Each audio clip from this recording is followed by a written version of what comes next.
또 주님의 선한 뜻을 향해 더 힘차게 달려가는 그 은혜를 덧입혀 주시고 성령의 충만함을 통해서 하나님께 영광만 되어지도록 우리 모두를 주님의 뜻의 도구로만 사용되어지게 하시고 늘 우리의 마음속에 하나님의 나라와 의를 구하고 찾는 하나님의 사람들로만 사용하여 주옵소서. 연약한 정도 주의 도구로만 사용되어질 줄 믿고 예수님의 이름으로 감사 기도드립니다. 아멘. 먼저 잠깐 동영상 먼저 보겠습니다. 형이 준비됐어요?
우리가 이제 앞으로 살아갈 신앙생활해야 될 시대가 지금 이렇게 어려워져 간다는 사실을 말씀드리고 싶고요. 우리가 동참하지 않고 그냥 막연히 방치하면 우리는 거의 신앙생활할 수 없을 때가 다가온다는 걸 저는 여러분에게 말씀드리고 싶습니다. 우리가 어떻게 해야 될지 여러분 스스로가 다시 한번 마음을 정돈해 보시고 하나님의 자녀다움을 어떻게 표현해야 될지 우리는 지금 결단해야 될 때가 다가오고 있다는 사실 기억하시기 바랍니다. 오늘 말씀으로 들어갑니다. 예수님께서 교회들에게 말씀하신 예언의 음성을 잘 들려지고 또 그 말씀에 순종하는 우리 아현교회 성도 여러분들이 되시기를 주님의 이름으로 축복합니다. 사랑의 처방전이라는 이 글에 보니까 영국의 한 시골 병원에 초라한 행색의 부인이 찾아와서 애원을 하기를, 의사 선생님, 지금 제 남편이 죽어갑니다. 제발 좀 살려주세요. 의사가 하던 일을 멈추고 서둘러 왕진 가방을 챙겨 들었습니다. 그런데 부인은 의사의 눈치를 살피면서 말하기를, 죄송합니다 선생님, 미리 말씀드리는데 저는 지금 가진 돈이 한 푼도 없습니다 라고 하는 것이었습니다. 그 말을 듣고 의사가 대꾸하기를, 그게 무슨 대수라고, 사람부터 살려야지 하고 의사는 즉시 부인을 따라 어느 낡고 초라한 집에 도착하게 됩니다.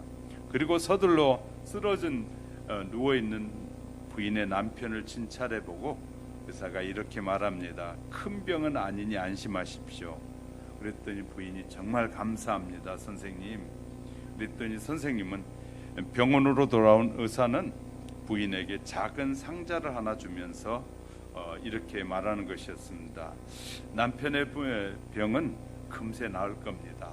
부인은 의사의 말대로 집에 돌아왔습니다. 그리고 그 상자를 열어보았더니 놀랍게도 상자 안에는 처방약 대신에 한 뭉치의 지폐가 들어있었습니다. 그리고 작은 쪽지에 이런 글씨가 쓰여 있었는데, 처방전입니다. 남편분은 극도의 영양실조 상태입니다. 이 돈으로 뭐든 드시고 싶은 그 음식을 마음껏 사드리세요. 부인은 감격한 나머지 눈물을 흘리면서 오랫동안 그 처방전을 바라보았다고 합니다. 부인에게 친절을 베푼 이 사람이 바로 일평생 사랑의 인수를 펼쳤던 영국의 유명한 의사 올리버 골든 스모스라는 사람입니다. 그의 위대함은 과연 어디에서 나왔을까요? 우리는 어떤 사람이 위대하다고 말하고 있을까요? 배가 큰 사람이 위대한 사람, 높은 자리에 있는 사람이 위대한 사람, 돈을 많이 번 사람이 위대한 사람? 그렇지 않습니다.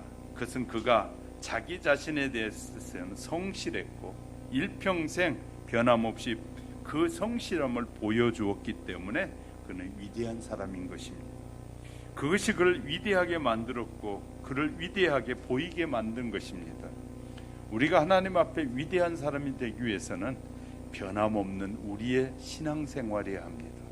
저와 여러분이 변함없이 주의 말씀을 따라 신앙생활하게 될 때 주님은 우리를 너는 참 잘했다, 내가 보기에도 너는 정말 아깝다는 주님의 음성을 우리 모두 듣게 될 것입니다.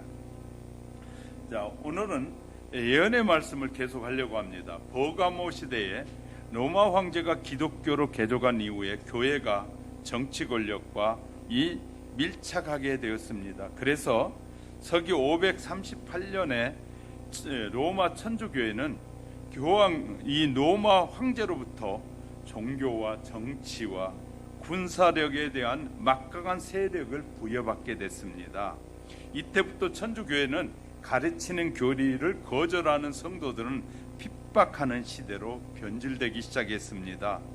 이 시기에 538년부터 근 1000년 동안 얼마나 많은 사람이 죽었느냐면 5천만 명 이상의 성도들이 순교를 당하게 됩니다.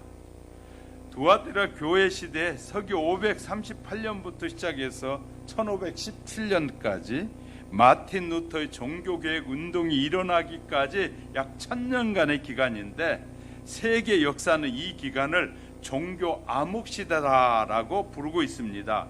이 시대는 로마 천주교의 권세가 유럽의 국왕을 지배하고 장악할 만큼 막강하던 시대였습니다.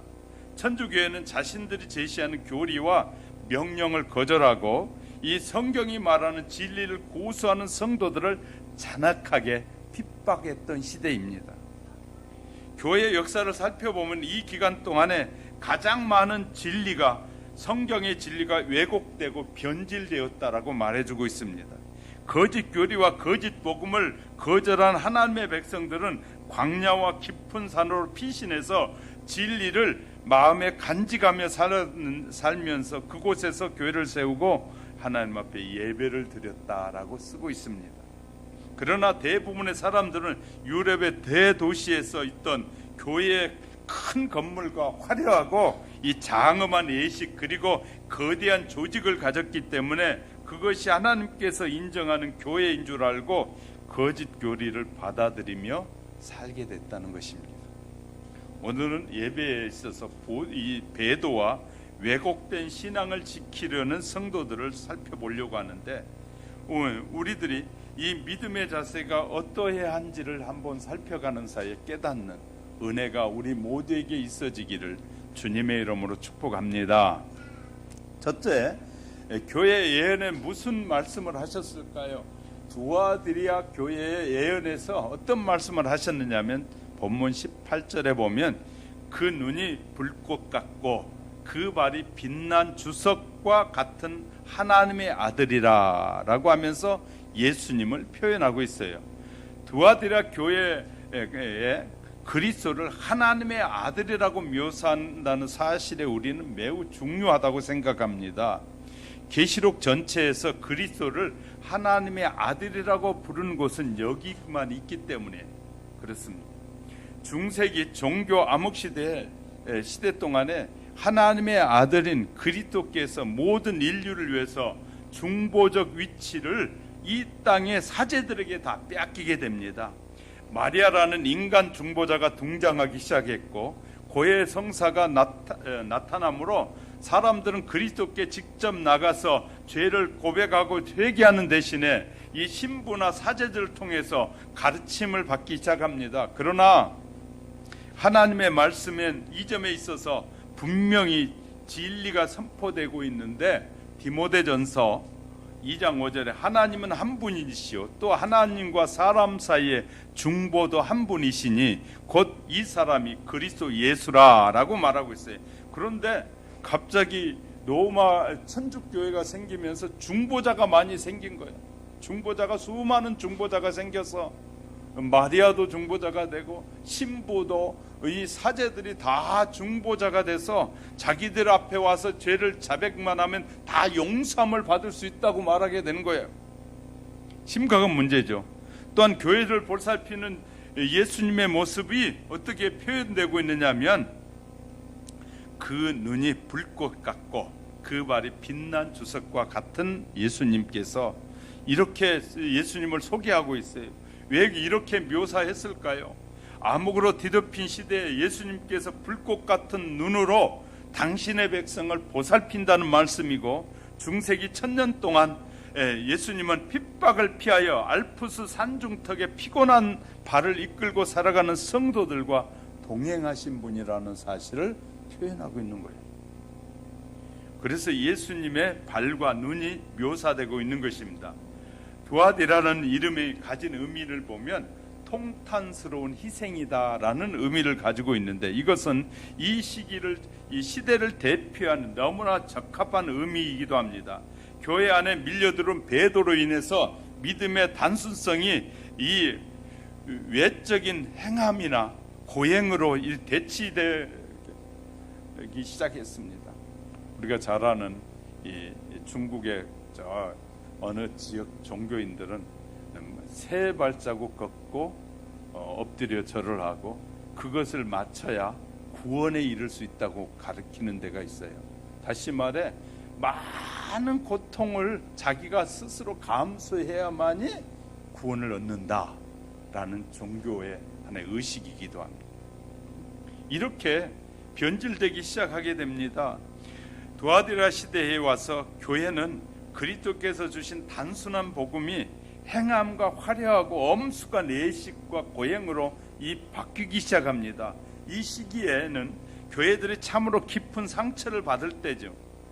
지금 그래서 영상을 미리 보여준 것은 그런 때가 우리에게도 지금 다가오고 있다는 것을 말씀드리려고 하는 것이에요. 성도는 마음의 중심에서 우러나오는 사랑과 회개의 신앙을 저버리고 죽은 행위와 의식을 신앙의 기초로 만들어가고 있었어요. 이 시대가.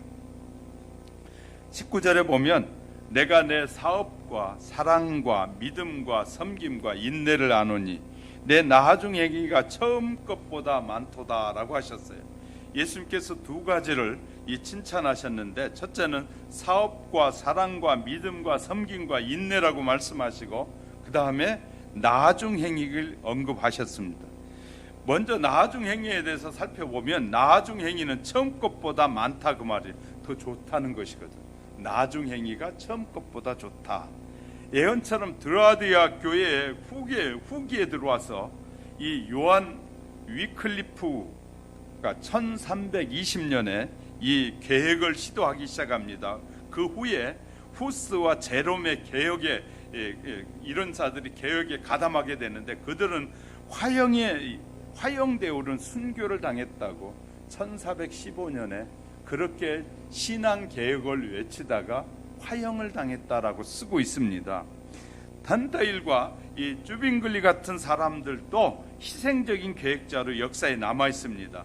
두아디라 교회는 후기에 있어서 이들의 피 묻은 개혁 사업으로 인해서 16세기에 종교개혁 운동이 성공적으로 일어나게 됐다. 그래서 이 두아디라 교회를 말하면서 후기에 처음에는 배도했는데 그 배도를 피해서 도망간 사람들에 의해서 피한 사람들에 의해서 다시 종교개혁이 시작됐다라고 말씀하고 있는 것입니다.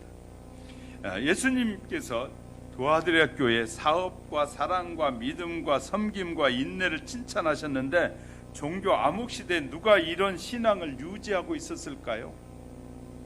중세기 1000년 동안 배도로 인해서 교회는 핍박을 피해 광야와 산속으로 피신한 그리스도인 가운데 우리가 주목해야 될 사람들이 있다면 왈덴스인이라는 사람들입니다.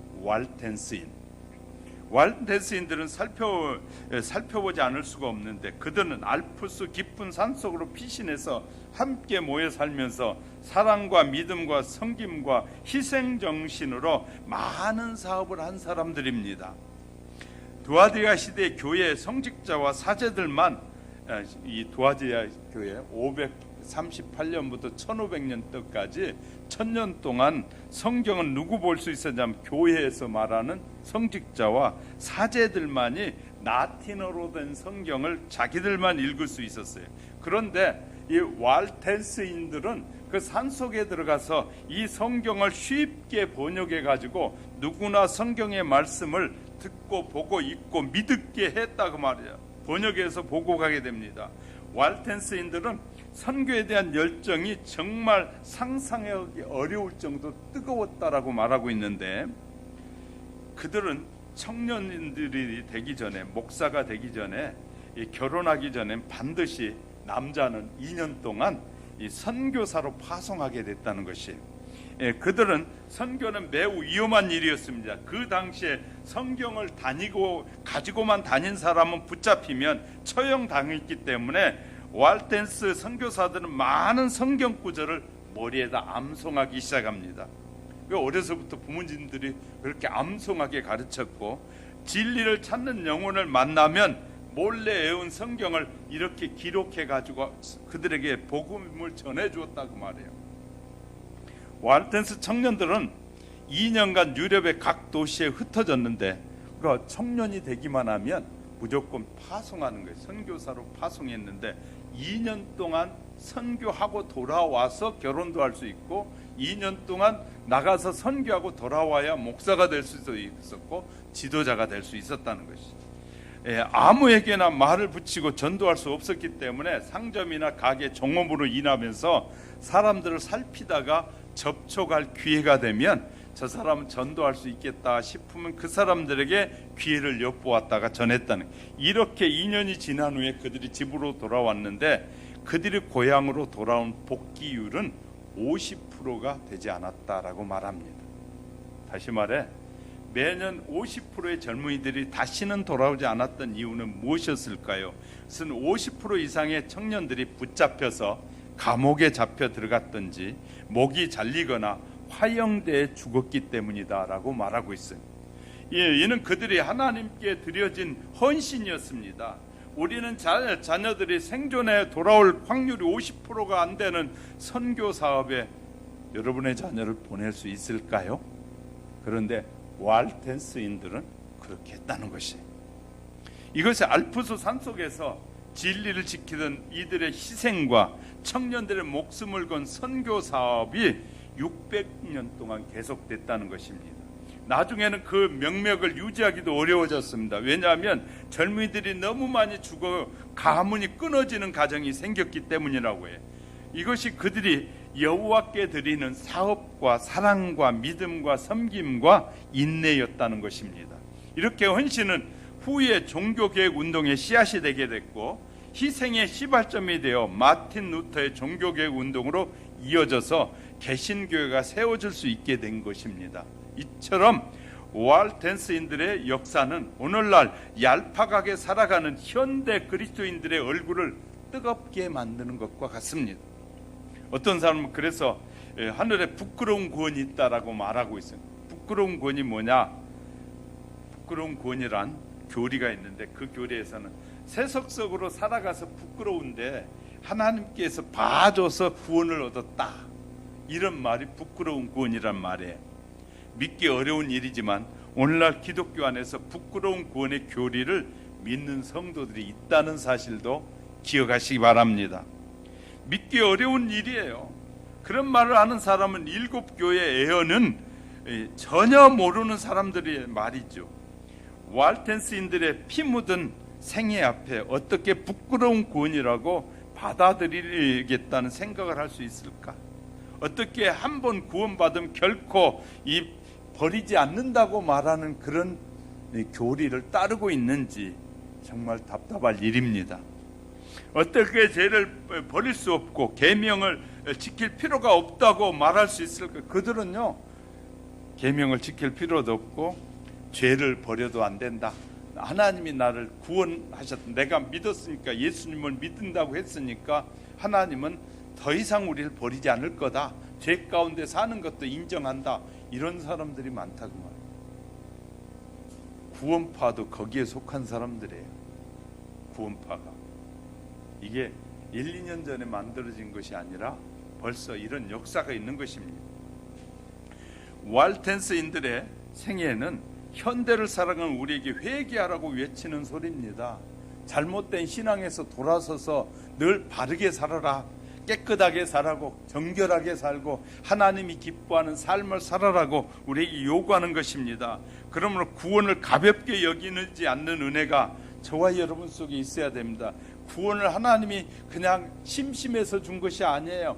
저와 여러분의 구원은 누군가가 대신 피를 흘렸고 고난을 받았고 고통을 받은 그의 대가를 믿음으로 말미암아 우리가 구원을 얻은 것이지 거저 준 것이 아니라는 거예요.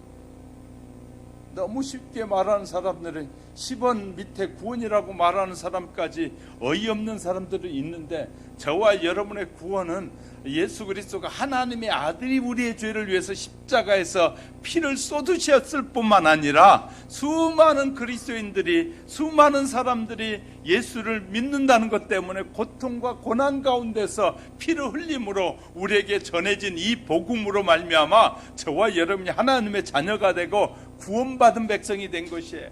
엄청난 축복을 우리가 받고 있는 것이라는 사실을 믿고 우리의 구원을 쉽게 여기지 않기를 주님의 이름으로 축복합니다. 그러면 어떤 애언의 음성이 두 번째 들려왔습니까? 20절에 보면 가칭 선지자라는 여자 이세벨을 내가 용납함이니 그가 내 종들을 가르쳐 꿰어 행음하게 하고 우상의 제물을 먹게 하는도다. 예수님께서 7교회에 보내는 서신 가운데 가장 길고 가장 강력한 책망의 말씀이 두아디아 교회에 보내졌습니다. 세소가 되고 이교도들의 교리를 받아들인 교회를 표상화하고 설명하기 위해서 이세벨만큼 적절한 대상이 없을 것입니다. 이세벨은 페니키아의 여제사장이었습니다. 이스라엘의 왕인 아합과 이세벨이 결혼함으로 바알신을 이스라엘로 들어오는 문을 열게 만드는 것이에요. 이세벨은 결국 국가 권력을 사용해서 이스라엘 전체가 우상 숭배하게 만들었습니다. 바로 이러한 상황에서 엘리야 선지자가 아합 왕에게 나타나서 이스라엘의 배도를 책망하면서 3년 반 동안 이스라엘 땅에 비가 내리지 않는 대기근이 있을 것이라고 예언했습니다. 아합 왕과 이세벨의 수종자들은 엘리야를 통해서 회개하라고 호소하는 하나님의 음성을 듣지 않고 하나님을 뭐하게 돼요? 하나님 앞에 도전하고 엘리야를 찾아서 죽이려고 하게 되는 것이에요. 구약 시대에 일어났던 역사, 이 하나님의 선지자들, 하나님의 일꾼들을 죽이려고 했던 것들이 이런 그대로 교회에 반복되고 있는 것입니다.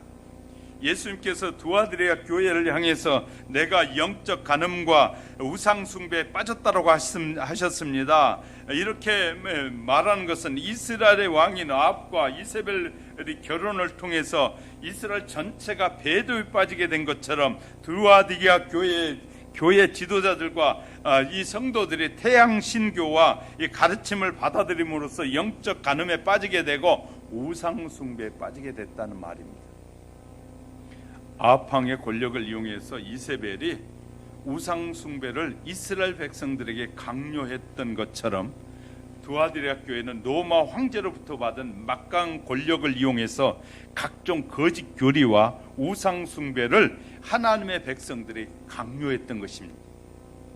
버가목 교회 시대의 기독교회와 태양신교의 혼합으로 뒤섞였던 거짓 교리와 우상 숭배가 두아드레아 교회에서 여러 차례 종교 회의를 거치면서 교리화되고 지속되면서 1000년 동안 계속됩니다.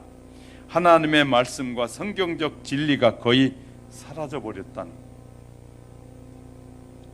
다음과 같은 본 모세임의 증언에 따르면 이런 말을 쓰고 있어요. 두아드레아 교회의 모습을 우리에게 생생하게 전해주고 있는데, 교회 감독들은 이전의 히랍과 로마의 이방 종교를 믿던 사람들이 자신들의 신들에게 존경과 신앙심을 표현하기 위해서 만들었던 종교 의식과 제도들을 조금씩 고쳐서 기독교회 안으로 끌어들였다. 이렇게 함으로써 새로 개종한 이교도들은 조상 때부터 전래 내려온 의식들을 그대로 교회에 오니까 존재하고 있는 것처럼 느끼게 했고, 예수님과 성자들도 자신들이 섬기던 이방신과 같은 방법으로 숭배하는 것이라고 생각하게 했다. 그래서요, 이방 교도들이 들어왔는데 자기들이 그렇게 한 것처럼 교회 안에도 똑같이 그런 거 있더라. 그러니까 전혀 거부감이 없이 우린 그냥 다녀도 우리 신을 섬겨도 전혀 문제가 되지 않는다. 그 결과 다양한 이교도들이 좀 더 쉽게 교회 안으로 들어오게 됐습니다. 이런 이교도였던 콘스탄틴 황제가 기독교의 교인으로 개종하면서 곳곳에서 태양 신전과 유사한 교회들이 생기기 시작했어요. 그 전에는 다 교회들이 적었는데 이 이방 신교와 이렇게 같이 짬뽕이 되면서 교회가 커지기 시작했다. 유럽에 있는 대부분의 큰 교회들은 이방신과 똑같은 모습으로 이방 신전을 만드는 것처럼 똑같이 교회가 크게 만들어지기 시작했다. 이렇게요, 역사를 알기 시작하고 배우기 시작하면 그것이 다 뭘로 보여요? 우상 숭배 재단으로 보이는 거예요. 이제 우리가 이 진리를 알기 시작하면 세상이 보인다고 늘 말씀드리잖아요. 그러니까 목사에게 뭐가 이러니 저러니 말하지 마세요. 왜냐하면 목사는 그런 세계 속에서 보는 거예요. 말씀을 통해서 세계를 본다고 늘 말씀드리잖아요. 그렇지 않는 목사도 있겠죠. 그렇지만 정말 하나님을 높이고 하나님을 찬송하려고 하는 목사의 눈에 이렇게 정확하게 보여지기 시작하는 겁니다. 교회마다 여러 가지 그림과 조각 우상들이 교회 안에 들어오기 시작한 거예요. 천주교회 가봐요. 어떤 것들이 있는데 수많은 우상들 중에 막 이 형상들이 들어와 있고 막 아름답게 꾸며내. 사람들은 들어가면서 이렇게 예수 믿는 사람도 이렇더라고요. 와, 여기는 대단하대. 정말 그걸 볼 때마다 목사는 정말 믿음 있는 사람인가 없는 사람인가 이렇게 보게 돼요. 그러니까 뭐가 뭔지를 모르는 사람들. 명동 성당에 갔다 와보고는 목사님 거기는 교회 같던데요? 거기가 교회 같다는 거예요. 우리 교회 와보고는 명동 성당에 가보고 하면, 우리 교회와 명동 성당에 가보면 어느 교회가 진짜 같아요? 여러분은? 여러분은 저 설교를 들으니까 우리 교회가 그렇다 그러겠죠. 그냥 평범한 사람들을 말하면 우리는 교회도 아니라 그래. 그거의 교회지. 그런데 진리를 알면 그게 교회가 아니라 우상단지고 진짜 교회가 뭔지를 알게 되는 것이죠. 그러니까 이게 얼마나 답답한 일인지 몰라요. 수많은 사람들은 그렇게 아름답게 꾸며낸 교회만이 진짜 교회라고 하면서 그 교회 안에는 우상들이 가득하다. 이 사실을 잊지 마셔야 됩니다.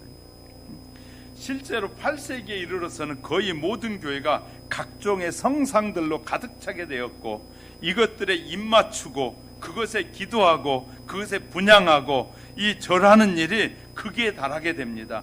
오히려 우상을 숭배하던 회교도들도 이렇게 말하는 거야. 아, 전주교회 저 가보니까 우상 덩어리들만 있더라. 자기들이 우상을 섬기면서도 천주교회 가보니까 우상 덩어리만 있더라 라고 말할 정도였다. 이러한 두아디기아 시대에 어떤 사람들이 예수님께서 보낸 참 종일까요? 이건 매우 중요한 거예요. 구약시대 아방과 이세벨이 거짓 선지자에게 선지자 엘리야가 하나님의 말씀을 전했던 것처럼, 두아디아 시대에 엘리야와 같은 설교하는 사람이 하나님의 종이다. 하나님의 종은 하나님의 말을 대변하는 게 하나님의 종이에요. 제가 이곳에서 여러분 성경 말씀보다는 이 대한민국 법에 여러분 따라야 됩니다. 대한민국 법에 안 딴다고 나보고 목사가 아니라는 사람도 있어요. 웃기는 일이에요. 뭐가 뭔지 구분도 못하는 사람들이 많이 있어요. 하나님의 법보다 대한민국 법이 앞선다고요?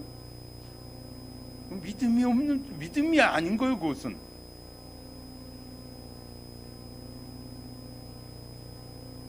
어떻게 해서, 여러분, 저는 이렇게 말하고 싶어요. 여러분, 대한민국 법 따르기 전에 하나님의 법에 충실하십시오. 그럼 대한민국 법은 제대로 그냥 지켜져 버리는 거예요. 아멘 안 하시네. 대한민국 법 따라야지 무슨 목사님이 그런 말을 하냐고. 그러니까 대한민국에서 저를 나쁘다고 말하는 거예요. 다시 할게요. 이왕 올바른 믿음을 가지려면 확실히 가져야 돼요. 여러분, 하나님의 말씀의 법에 여러분이 먼저 순종하고 살면 대한민국 법은 그냥 자동으로 지켜지는 줄 믿으시기 바랍니다. 이 중요한 거예요. 하나님의 법에 순종하고 살면 대한민국 법도 아니에요. 그러니까 우리가 중요한 거, 무엇을 설교해야 되는지, 무엇을 말하는 것이 진리를 말하는 것인지도 모르고 사는 사람들이 얼마나 많이 있는지 몰라요. 당시 교회가 가지고 있었던 칼과 창 앞에 거짓 교리와 우상 숭배를 곧바로 거절해 지적했던 사람들이 하나님께서 보낸 지도자 아니냐 그 말이에요. 수많은 성도가 바른 진리를 말하다가 죽어야만 했습니다. 이런 환경 속에서 일반적인 사람들이 두려움 때문에 양심의 음성을 피하고 살았어요. 그 결과 교회는 1000년 동안이나 영적 대기근이 일어나기 시작한 거예요. 구약 성경의 이세벨 시대에 배도와 우상 숭배 때문에 3년 반 동안 기근이 있었던 것처럼 두아디아 교회에 1000년 동안이나 긴 세월 동안에 말씀의 기근이 찾아오게 됩니다. 말씀의 기근이. 하나님께서 당신의 종들과 백성들을 광야와 산으로 피신시켰기 때문에 유럽의 대도시의 교회들은 진리의 말씀이 나오기 어려운 상황이었어요. 바른 말 하는 사람들 도대체 도시에 살 수가 없어서 이 알프스 산속에 꼴짜기로 다 들어가 버렸으니 시내에는 그냥 어떤 사람들만 삼았을까요? 그냥 우리가 편하대, 그것에 따라 살면 편하니까, 대한민국의 법에 따라 살면, 그러니까 목사님 설교보다 대한민국 법에 따라 선정하는 게 더 나으니까 그냥 여기서 편히 살자, 이런 사람들만 남은 거예요. 대도시의 교회에 남아있던 교인들은 성령의 그 부흥과 계획을 가져올 수 있는 말씀을 들을 수가 없는 거예요. 극심한 영적 기근을 겪어야만 했습니다.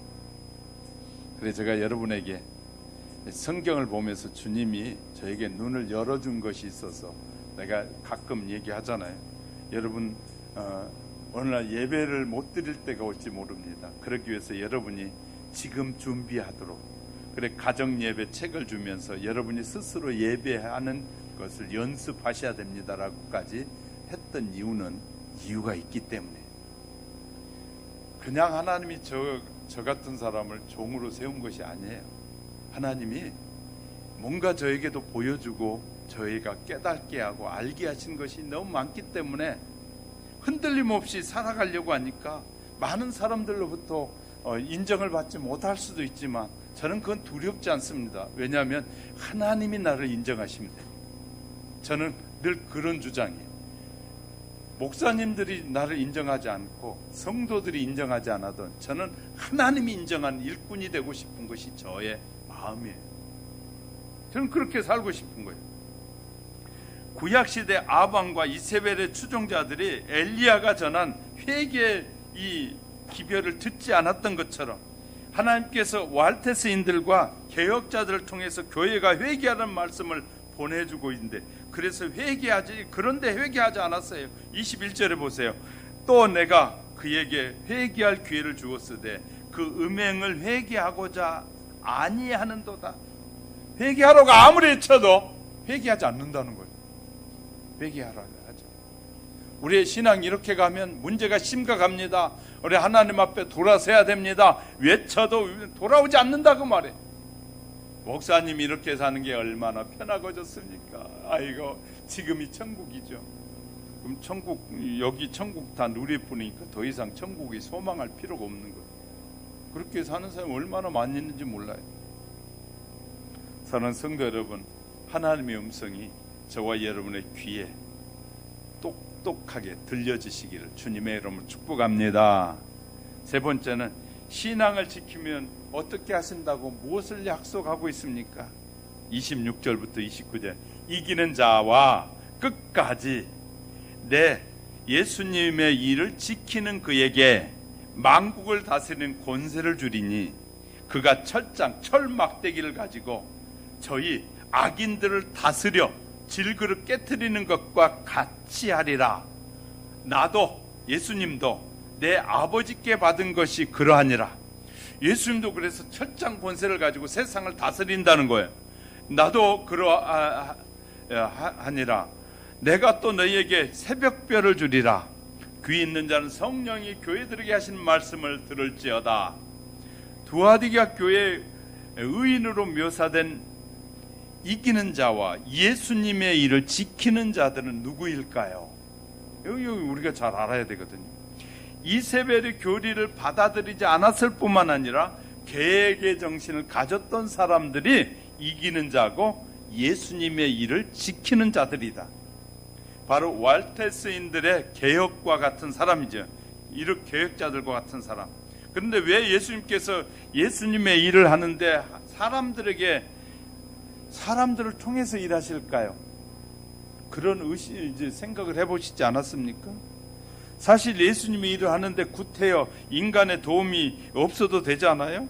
천사들이 성경을 번역하고 책을 나누어 줄 수 있잖아요. 천사들이. 그러면 더 많은 사람들이 천사가 하는 일을 보면서 이건 대단한 일이라고 하지 않겠습니까? 예수님께서는 마태복음 3장 9절을 보니까 내가 너희에게 이르노니 하나님이 능히 이 돌들도 아브라함의 자손이 되게 하시리라 말씀하셨어요. 돌들도 하는 아브라함의 자손을 만들 수 있는데 왜 예수님께서는 이 땅에서 인간이 예수님의 일을 하기를 원하시는가요? 왜냐하면 우리 인간은 예수님의 일을 해야만 예수님의 마음을 이해할 수 있고 예수님의 영적인 깊은 세계 속으로 들어갈 수 있기 때문이다. 아멘. 그리고 예수님이 요구하신 일을 해야만이 사탄의 기만을 벗어날 수 있어요. 사탄이 수도 없이 유혹하는데 예수님의 마음을 품지 않고는, 예수님의 그 권세를 갖지 않고는 그 사탄의 유혹에서 이겨낼 길이 없는 것이에요. 이겨낼 길이 없어요. 자, 두아디아 교회는 이 교회 시대에는 거짓 교리와 거짓 복음들로 가득했기 때문에 그랬습니다. 두아디아 교회 시대에 왈테스인들이 그 시대 예수님의 일, 즉 복음과 진리를 지키고 고수하기 위해서 알프스 산속으로 들어가서 고생하지 않았다면 그들 중에 대다수는 고난과 희생을 통해서만이 배울 수 있었던 신앙을 배울 수 없었을 것입니다. 진짜 좋은 신앙은 고난과 고통 속에서 갈고 닦아질 때 좋은 신앙이 되는 거예요. 그러므로 우리는 고난이 있고 시련이 있는 것을 뭐 하지 말라는 거예요. 두려워하지도 말고 염려하지도 말고 걱정하지도 말라고 하잖아요. 우리는 굉장히 세상적인 욕구가 강해서 뭐 큰 어려움이 올까봐 두렵고 뭐 큰 문제가 생길까봐 막 괜히 두려워하고 하는데 전혀 그러지 말라는 거예요. 주님 앞에 그런 문제들을 뭐하라 그랬어요? 아뢰라는 거예요. 큰 문제가 다가오고 있느냐? 하나님 앞에 아뢰는 거예요. 지금 우리가 코로나19와 같은 그 심각한 세계적인 위기가 왔잖아요. 기독교인들은 믿음으로 기도, 하나님 이 코로나를 이길 수 있게 해주세요. 그렇지만 하나님이 데려가셔서 저는 전혀 두렵지 않습니다. 왜? 더 좋은 나라가 앞으로 펼쳐져 있으니까. 그러니까 우리가 기도하면 돼요. 하나님 앞에 맡기라는 거예요. 큰 문제가 생겼는데 두려워하고 염려해가지고 그냥 어찌할 바를 모르고 그냥 예배 드리는 것보다 그냥 집에 앉는 것이 예배 안 드리는 것이 더 낫다고 생각하는 그런 사람들이 얼마나 많이 있는지 몰라요. 이것은 믿음이 아닙니다. 구약에 가보세요. 에레미야 선지자 얘기를 들어보세요. 에스겔 선지자를 보세요. 하나님이 그의 백성들 불순종하고 하나님의 뜻을 거역하는 자들에게 징계하실 때, 그들을 심판할 때 뭘로 하는지 전염병으로 합니다. 전염병을 퍼뜨려서 사람들이 고통 속에 빠지고 몸부림치게 한다는, 그걸 통해서 믿는 자들, 하나님을 존중하고 하나님이 누구인 줄 알고 하나님에게서 떠났던 자들이 돌아오게 하시는 도구로 쓰시는 거예요.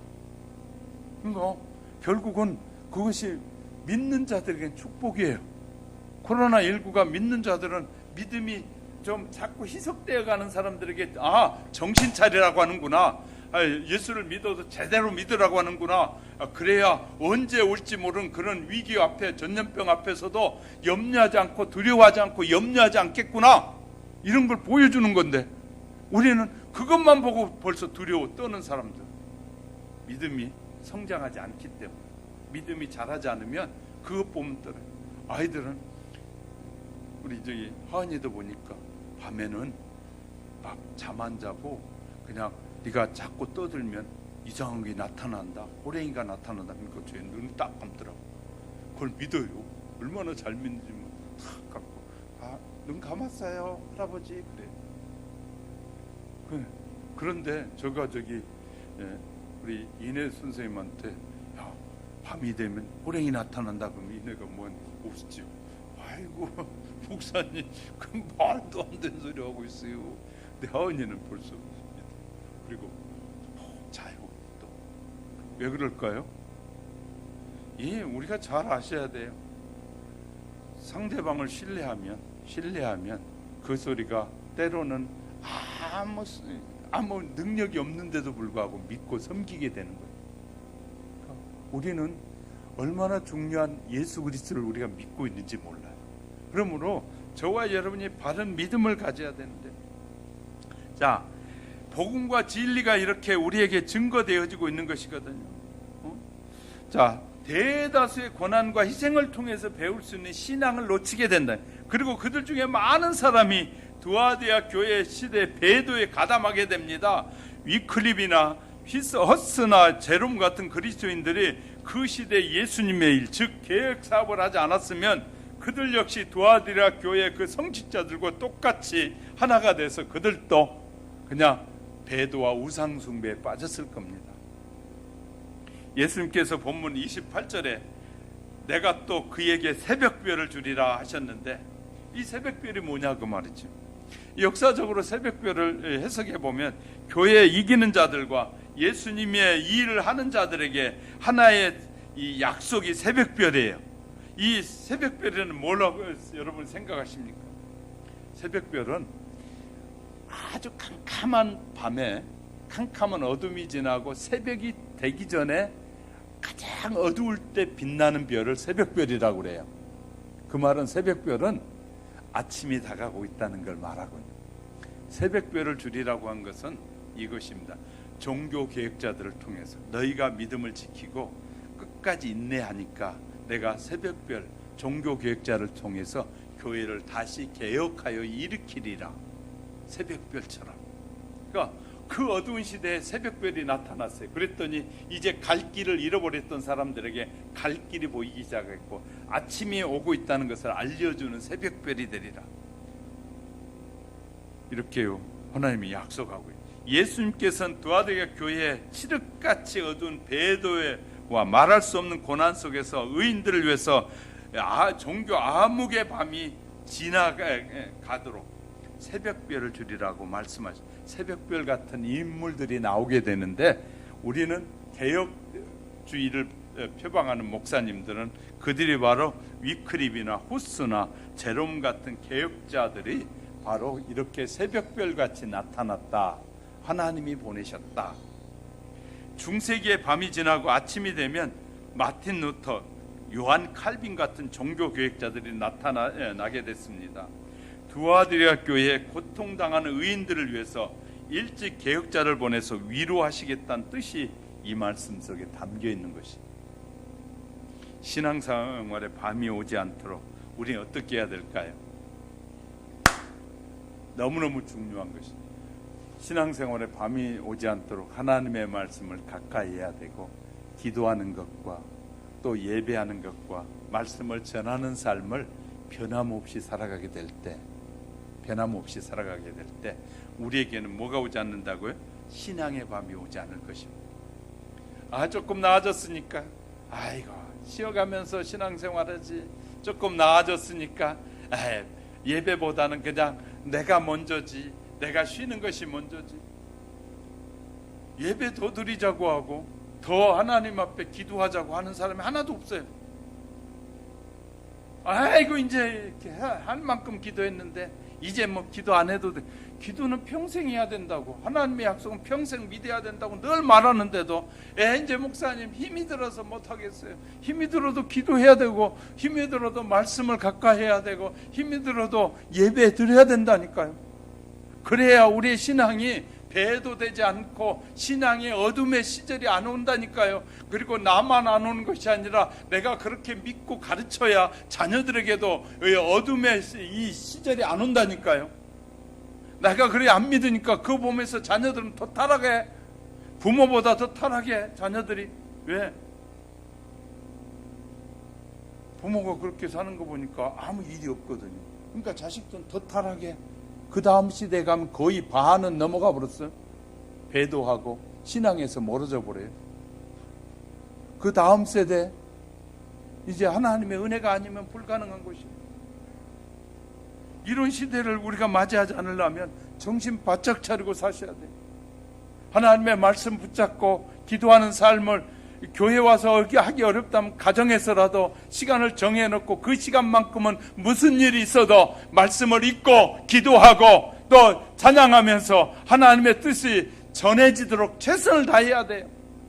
요새 얼마나 전도하기 어려워집니까? 각 아파트에 가면 비밀번호 누르지 않으면 들어가지 못하잖아요. 들어갈 수가 없어요. 이제 어떻게 해야 돼? 관계를 통해서 저들의 마음이 열리고 내가 헌신하고 봉사하고 수고했더니 그 마음이 열렸을 때 그들에게 기회가 주어지면 주의 복음을 전해서 그들이 예수 믿게 하는 수밖에 없는 때가 됐어요. 직장에서 만나서 자꾸 교제하면서 저 사람이 전도할 수 있는 가능성이 보일 때는 집중적으로 그를 공략해가지고 그와 좋은 관계를 맺고 그렇게 돈을 투자하고 헌신해가지고 그 사람에게 기회가 주어졌을 때 나를 좋게 여기고 내 말을 잘 들을 수 있을 때 복음을 전해서 그가 예수 믿고 주님께로 돌아오게 하지 않으면 안 되는 때가 지금 오고 있단 말이에요. 그리고 이제 예배도 못 드리게 하려고 법으로 제정하고 있잖아요. 저 나쁜 이 정치인들이 하나님 앞에 예배 드린 것도 방해하려고 그렇게 하고 있는데, 모든 기독교인들이 가만히 앉아서 그냥 하나님의 뜻대로 되겠지 하고, 하나님이 주의 종들을 통해서 지금은 깨어서 기도할 때고 이런 일에 서명하여 그들이 함부로 하지 못하도록 해야 된다고 외쳐도 그 말에 전혀 귀를 기울이지 않으면 그런 때가 반드시 우리에게 온단 말이에요. 우리 정신 번쩍 차리고 사셔야 돼요. 사랑하는 성도 여러분, 하나님 저와 여러분에게 얼마나 좋은 시절을 주셨습니까? 저는 제가 어릴 때 생각하고 지금 생각하면 정말 풍요롭게 사는 것이, 그때 생각 정말 먹을 게 없어서 늘 배가 고팠을 때가 너무너무 많았어. 지금 그만 먹으려고 안 먹지, 없어서 못 먹지 않잖아요. 그럼 저 이제 65년 살았는데 65년 사이에 이렇게 엄청난 변화가 일어나서 지금은 풍성하게 먹을 것이 넘치는 시대에 우리가 살고 있는데, 65년 전으로만 돌아가도 65년 전만 돌아가도 내가 어릴 때 배가 고파서 먹을 게 없어서 북한의 아이들이 꾸정물통을 통해서 그걸 주워 먹는다고 우리는 찍어가지고 보여주잖아요. 길거리에서 이 옥수수알 하나 떨어진 거 주워가지고 그 돼지 먹는 그거에서 그 먹는다는 말을 우리는 알거든요. 그래 얼마나 지금 축복된 삶을 사는, 그런데 우리의 신앙은 자꾸 흐느적거리기 시작하는. 과거를 돌아보면 너무너무 감사할 수밖에 없어요. 감사할 수밖에. 사랑하는 성도 여러분, 우리는 정말 믿음에서 흔들리지 않고 주님 앞에 바로 섭시다. 어떤 일이 있더라 할지라도 변질되지 말도록, 배도의 일이 일어나지 않도록, 우상을 숭배하고 따라가지 않도록 하나님이 우리를 부르신 것은 확실해요. 왜냐하면 저와 여러분 교회에 와 있다는 자체가, 이 귀한 시간에 교회에 와 있다는 사실이 하나님이 나를 사랑해서 부르신 것이 분명해. 그러면 이제 내가 어떻게 하면 돼요? 그 하나님의 약속을 믿고 따라 살면 돼. 그 약속을 따라 살기만 하면 하나님이 우리를 구원해 주시겠다고 약속하신 거거든요. 그러니까 우리가 그 약속의 말씀을 따라 과거를 돌아보면서 과거의 그 어려웠던 시기를 돌아보면 정말 맨날 감사해도 부족할 것밖에 없는 것 같아. 모르겠어요. 여러분은 부자로 잘 살았는지 모르지만 저는 어려웠어요. 그래서 그런지 이렇게 음식 남기는 것도 보면 저는 불편해요. 왜냐하면 옛날 생각하면 막 남기고 막 버리고 애들이 그러면 저는 불편해요. 왜냐하면요, 청 못 살았을 때, 배고팠을 때 생각하면 너무너무 기가 막힌 일이에요. 그러니까 우리는요 어떻게 하든지 아끼고 전략해서 조금 먹더라도 고단위 음식을 먹으니까 전략해서 우리는 뭐 해야 돼요? 가난한 사람들, 그때 배고팠을 때 가난한 사람들의 그 고통을 조금이라도 안다면 그들에게 베풀고 섬기는 일에 우리가 앞장서야 되거든요. 그리고 하나님이 기뻐하시는 그 일을 해야 되잖아요. 수많은 우리의 믿음의 선인들은 핍박을, 죽음을 놓고도 두려워하지 않고 화형을 해도 불에 태워 죽이는 그 화형 앞에서도 그들은 신앙을 지켰는데, 우리는 그 화형과 같이 그런 문제가 생긴다면 내가 믿음을 지키고 주님만이 나의 구원자이십니다, 예수님만이 하나님의 아들입니다라고 고백할 수 있느냐 그 말이에요. 지금 문제가 생겨서 뼈저리게 가난해지고 먹을 게 없어 그 거리를 헤매게 될 때도 예수님만이 나의 구주라고 말할 수 있냐 말이에요. 부잣집 밑에서 음식을 주워 먹고 개가 아픈 헌대를 앓고 있던 그런 그 고통이 우리에게 온다고 하면 정말 그래도 예수님이 나의 구원자라고 우리는 고백할 수 있는 그런 믿음이 준비되어 있느냐 말이에요. 우린 준비가 필요합니다. 아까 보여주셨던 것처럼 법이 통과되면 2년 3년 안에 교회 예배가 폐쇄해야 된다고 어떻게 막 밀어붙일 수도 있어요. 그런 상황에서 여러분 흔들림 없이 믿음을 지킬 수 있겠습니까?